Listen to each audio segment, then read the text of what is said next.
Hello बच्चों, कैसे हैं आप सब लोग। आशा करती हूँ आप लोग बिल्कुल ठीक होंगे और मैं भी बिल्कुल ठीक हूँ।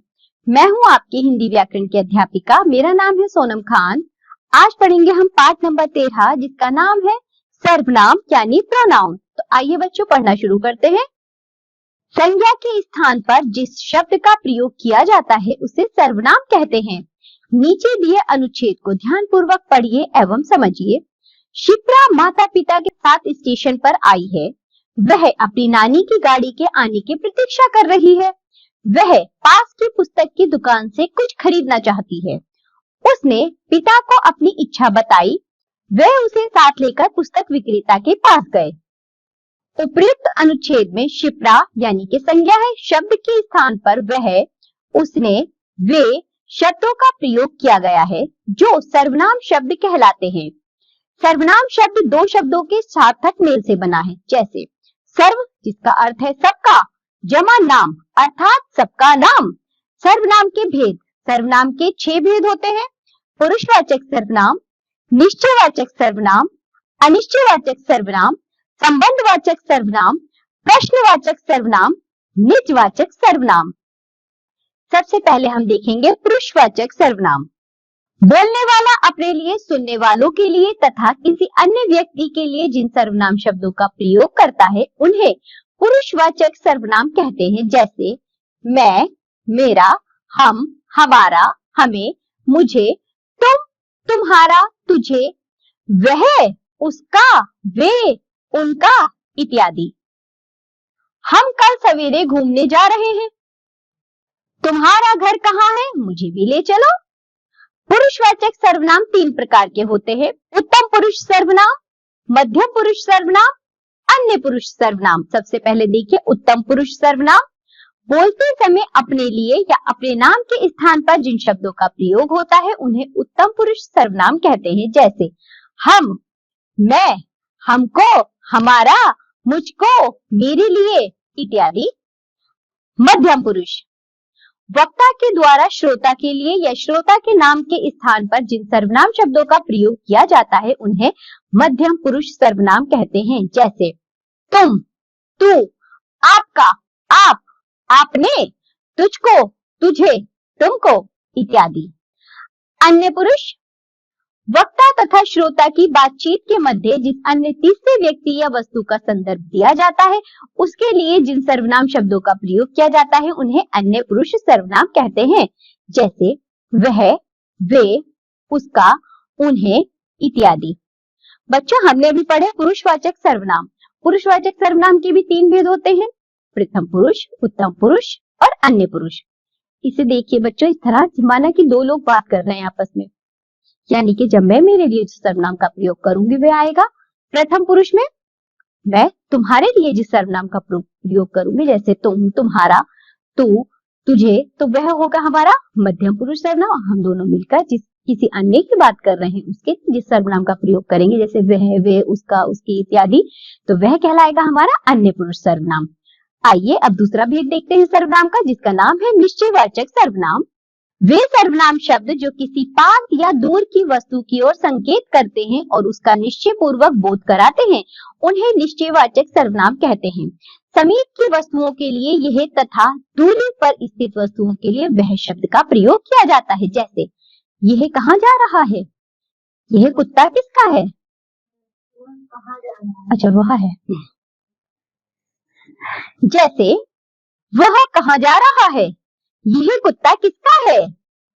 अनिश्चयवाचक सर्वनाम, जिन सर्वनाम शब्दों से अनिश्चित वस्तु या व्यक्ति का बोध होता है उन्हें अनिश्चयवाचक सर्वनाम कहते हैं, जैसे दाल में कुछ गिरा है, दरवाजे पर कोई खड़ा है। बच्चों कुछ निश्चित नहीं है, अनिश्चयवाचक सर्वनाम।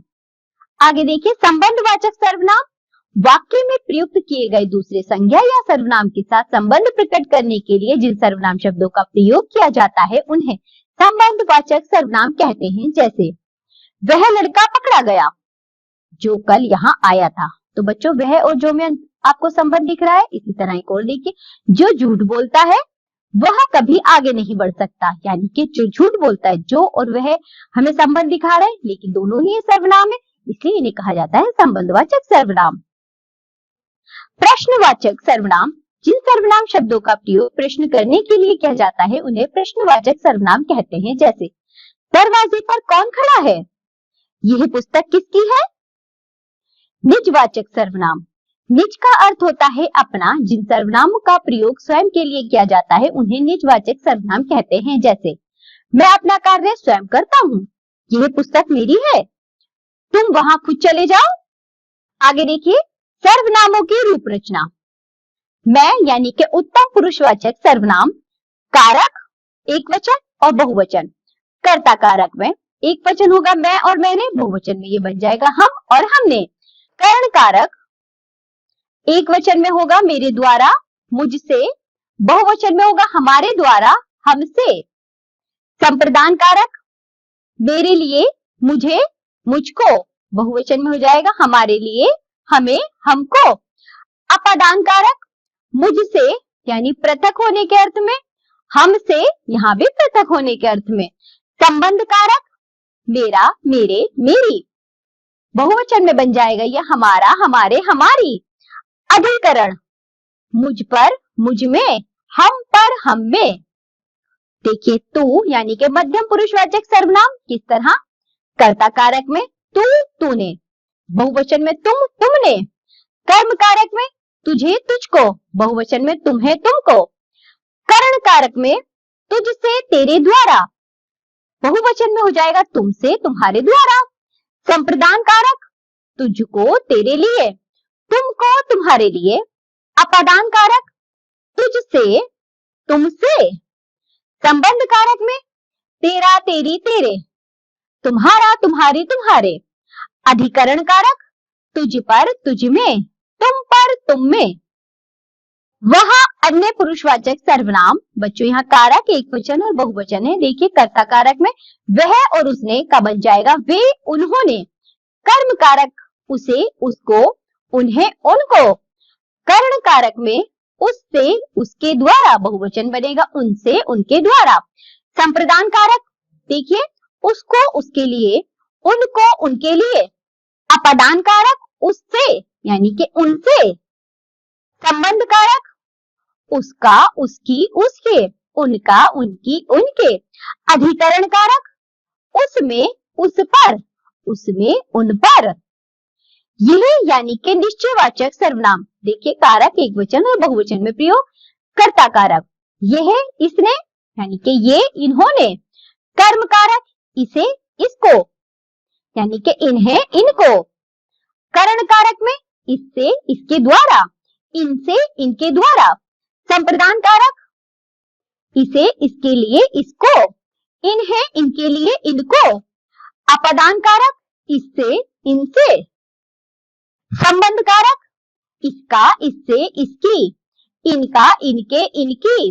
अधिकरण कारक देखिए इस पर, इसमें, इन पर, इनमें। इसी तरह बच्चों जो यानी कि जो संबंधवाचक सर्वनाम है उसमें कारक एक वचन और बहुवचन। कर्ता कारक में जो, जिसने हो जाएगा जो, जिन्होंने।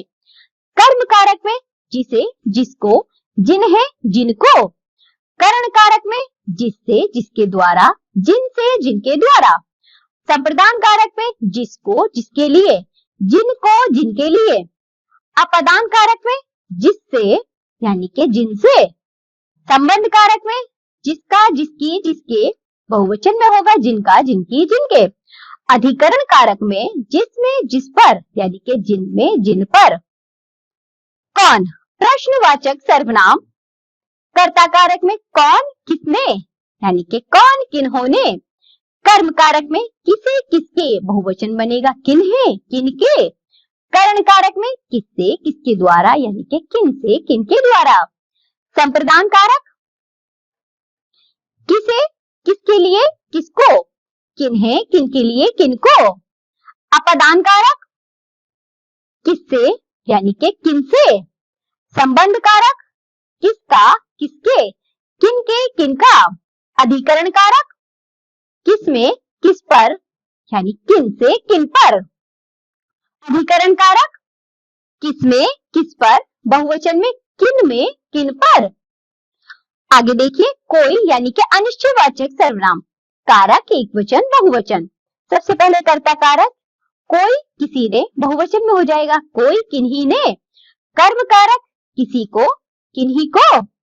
करण कारक किसी से किसी के द्वारा, किन्हीं से किन्हीं के द्वारा। संप्रदान कारक किसी को किसी के लिए, किन्हीं को किन्हीं के लिए। अपादान कारक किसी से किन्हीं से। संबंध कारक किसी का किसी में किसी को, किन्हीं का किन्हीं में किन्हीं को। अधिकरण कारक किसी में किसी पर, किन्हीं में किन्हीं पर। ये पाठ होता है यहाँ समाप्त। आज हमने पढ़ा है सर्वनाम। आज हमने जो भी पढ़ा है आप लोग उसका अच्छे से अभ्यास करिए। हमने जाना सर्वनाम क्या होते हैं। सर्वनाम जो संज्ञा के स्थान पर प्रयोग किए जाते हैं वे सर्वनाम कहलाते हैं। सर्वनाम के 6 भेद होते हैं, हमने उन भेदों को भी देखा, इनका प्रयोग भी देखा किस प्रकार होता है। आज जो भी पढ़ाया गया है आप लोग उसका अच्छे से अभ्यास करिए, खूब रिवीजन करिए। अब हम मिलेंगे आपसे अगली कक्षा में, तब तक के लिए बाय बच्चों।